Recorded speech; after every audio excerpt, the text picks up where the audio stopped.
महाविकास आघाडीमध्ये जागा वाटपाचा निर्णय वरिष्ठ पातळीवर होत असतो, तरी सांगलीच्या लोकसभा मतदारसंघाच्या उमेदवारीबाबत शिवसेना पक्षप्रमुखांच्या संकेतानुसार आम्ही निवडणुकीच्या तयारीला लागलो आहोत, अशी प्रतिक्रिया उद्धव बाळासाहेब ठाकरे शिवसेनेचे उपनेते नितीन बानुगुडे पाटील यांनी दिली।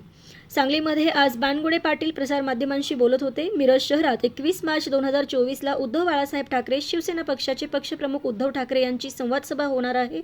या सभेत खासदार संजय राऊत, मिलिंद नार्वेकर, आमदार वैभव नाईक यांच्यासहित महाराष्ट्रातील शिवसेनेचे वरिष्ठ नेते सभेस उपस्थित राहणार आहेत, अशी माहिती ही नितीन बानगुडे पाटील यांनी यावेळी दिली। काँग्रेसचे नेते सांगलीच्या जागेबाबत त्यांच्या वरिष्ठांचा आदेशाचा दाखला देत मतदारसंघावर दावा करत असले तरी आम्हाला सुद्धा आमच्या वरिष्ठांनी जो आदेशाने आणि संकेत दिला आहे त्यानुसारच आम्ही निवडणुकीच्या तयारीला लागलो आहे, असेही बानगुडे पाटील यांनी यावेळी सांगितले। संपूर्ण महाराष्ट्रामध्ये शिवसेना पक्षप्रमुख, महाराष्ट्राचे माजी मुख्यमंत्री आदरणीय उद्धवजी ठाकरे यांच्या जनसंवाद सभा सुरू आहे। संपूर्ण महाराष्ट्रभर एक विचारांचं मोहोळ त्यांनी उभा केलं।